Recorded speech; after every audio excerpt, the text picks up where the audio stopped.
Hey everyone, Chigu here. So glad you could join me. Today, we're going to cackle one of the most fundamental chapters in Form 1 science. You guessed it, it's all about matter. We're going to unlock its secrets so you guys are totally ready for your exams. Let's do this. All right, let me ask you something. You've definitely experienced this, right? You're in your room, maybe doing your homework, and then, suddenly, you can smell your mom's amazing chicken curry cooking in the kitchen. How on earth does that smell travel all the way to your room? Is it magic? Nope, it's pure science, and we're about to find out how. So, the answer to that curry mystery, and, well, pretty much everything around us, comes down to one massive, powerful idea. The secret is that on a tiny, tiny microscopic level, everything, and I mean everything, is always moving. Okay, so let's get into the technical name. This master key is called the Kinetic Theory of Matter. Super, super important. You guys gotta remember this one. So what does it say? Simple. It says that all matter, yeah, your phone, the water you're drinking, even the air, is made of tiny little particles. And here's the most important part. These particles are never still. They are always moving around, always vibrating, always in constant random motion. Crazy, right? So let's go back to that delicious curry. In the kitchen, the air is packed, super concentrated with these yummy smell particles. And because we know they're always moving, they don't just stay there. They start to spread out, moving from that high concentration area, that's the kitchen, to a place where there aren't many of them, which is, well, your room. This whole process has a special name, and it's called diffusion. And there you have it. That's why you can smell dinner long before you see it on the table.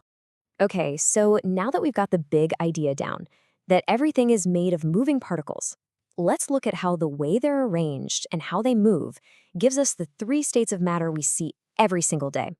I like to call them the three faces of matter. You know, the best way to imagine this is to think of the particles like students in school. So for a solid, it's like you're in assembly. Everyone is packed super close together in neat, orderly rows. You can't really move around, right? You can only just vibrate a little in your spot.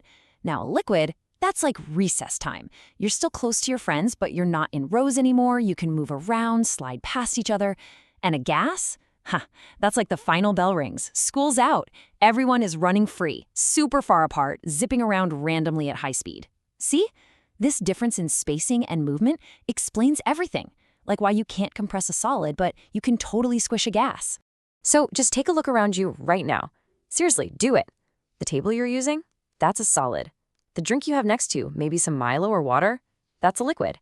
And the air you're breathing in right this second, that's a gas. They all look and feel so different, don't they? But now you know the secret.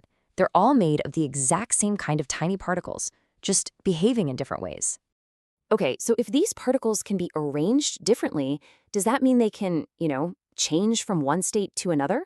Yes, absolutely.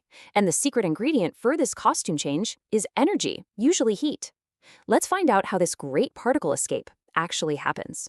Let's kick things off with a very famous, very simple number that you all know, 0 degrees Celsius. Now, this isn't just a chilly temperature. In science, it's kind of a magic number. It's the exact point where solid ice begins its amazing transformation into liquid water. So, what is actually happening when you drop ice cubes into your syrup and dung? Let's break it down. First, the ice absorbs heat from the warmer drink around it. This extra heat is like giving the particles an energy drink. They start to vibrate faster and get super excited. Eventually, they're vibrating so much that they actually break the strong bonds holding them in their fixed, neat positions. And once they're free, they can start sliding past one another. And just like that, your solid ice has become liquid water.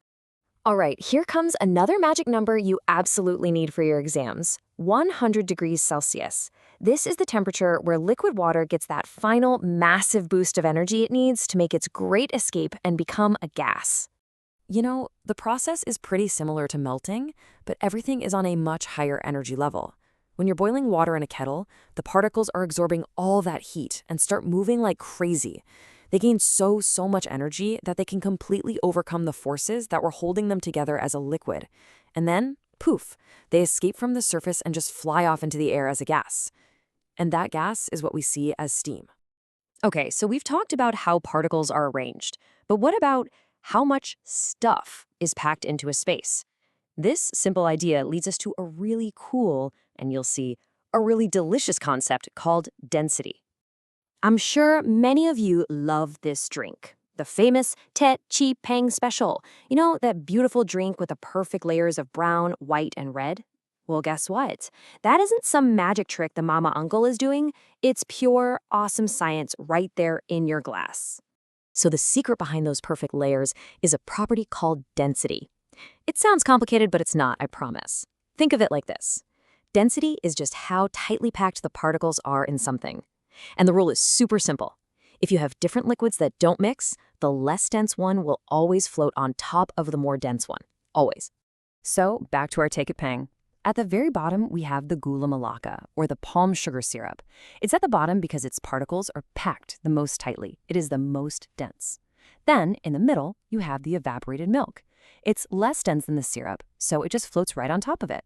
And finally, the brewed tea is the least dense of the three, so it sits perfectly on top of the milk, creating those amazing layers. See? Science you can actually drink. How cool is that? All right, everyone, listen up. Pencils down for a second.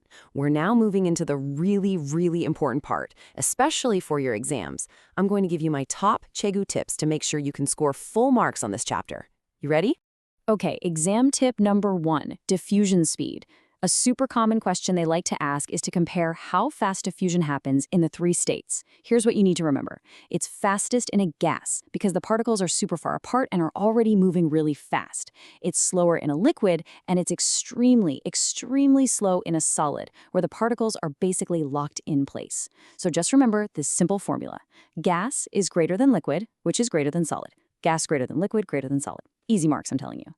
Okay, now this next one is a classic trick question, so please pay attention. You might think that if you keep heating water that's already boiling, the temperature will just keep going up, like 110, 120 degrees Celsius. But that's wrong. It doesn't happen. The temperature actually stays constant, totally fixed at 100 degrees Celsius until all the water has turned into steam. So where is all that extra heat going? It's not raising the temperature. It's being used for one specific job, breaking the bonds between the water particles so they can escape as a gas. Remember that. And my final tip, tip number 3, is about drawing. You will almost definitely be asked to draw the particle arrangements. It's a guaranteed question. So for a solid, make sure you draw your circles pat really tightly, in neat rows, all touching. For a liquid, draw the circles close together, but make them random, jumbled up, no more neat rows. And for a gas, this is the easy one, draw them very, very far apart from each other, and maybe add some little arrows to show they're moving randomly in all directions. If you can draw these 3 correctly, the marks are yours. All right, to finish off, I've got a final challenge for you. This is a classic HOTS question, a higher order thinking question. So using everything we've just learned about particles and energy, why do your bicycle tires sometimes look a little bit flatter, a bit Kempis, on a really cold morning? Think about it. Post your best explanation in the comments below. I'll give you a small hint. What happens to the energy and the movement of all those gas particles inside the tire when the temperature drops? Good luck, everyone. I can't wait to see your answers.